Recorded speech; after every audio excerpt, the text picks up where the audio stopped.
Every presidency begins with a promise. Elle imposera de moraliser la vie publique, de défendre notre vitalité démocratique. Macron's was unusually clean.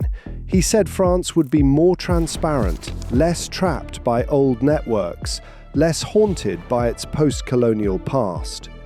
But almost 10 years later, that promise has a problem. The old world did not disappear.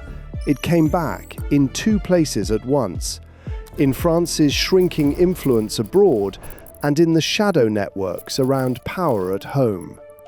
Macron wanted to reset France's relationship with Africa. Nous allons faire un grand discours pour ouvrir une nouvelle page de la relation entre la France et l'Afrique. But a reset is not just a speech, it is behavior. In Congo, President Félix Tshisekedi pushed back in public. He called Macron's tone paternalistic. Then came Mayotte. After Cyclone Chido, people asked for medicine and water. Macron gave them a warning.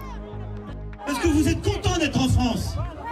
Parce que si c'était pas la France, pour vous dire, vous seriez 10 000 fois plus dans la mer. That is the first fracture. France wanted to sound like a partner. Too often, it sounded like a tutor. The same problem appeared in the Sahel, but with soldiers, not words. Operation Barkhane was meant to bring security. Instead, the politics became heavier. Jihadist violence continued. Public anger grew. France became part of the problem it wanted to solve. After 13 French soldiers died in Mali, Macron called West African leaders to Pau and asked them to clarify their support. In Paris, it may have looked like crisis management. In the region, it looked like command.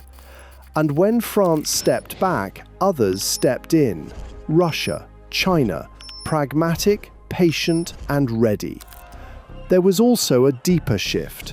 A younger Africa began questioning the CFA franc, ECOWAS, and the old political order. The continent changed frequency. Paris kept broadcasting on the old signal. But the paradox does not stop in Africa. It travels back to Paris. The Benalla scandal began with a video of street violence, but it opened a bigger door: access, money, and power. Leaked documents cited in the AnewZ documentary describe a consultancy agreement linked to the MY Luna superyacht, with millions of dollars at stake. This was not just about money, it was about access, security insiders, corporate figures, foreign wealth, and one shared London address. The trail reached Baku, where Anas Deraz was convicted, then had his sentence reduced on appeal in June 2026.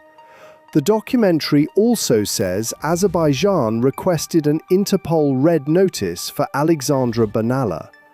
This is where the expert analysis becomes sharp. France cannot lecture others on democratic order while informal power networks raise questions at home. That is the Macron paradox. France promised a new world, but the old world still casts the longest shadow. De regarder le réel en face pour mieux concrétiser notre idéal, plutôt que de nous laisser aller à d'illusoires chimères.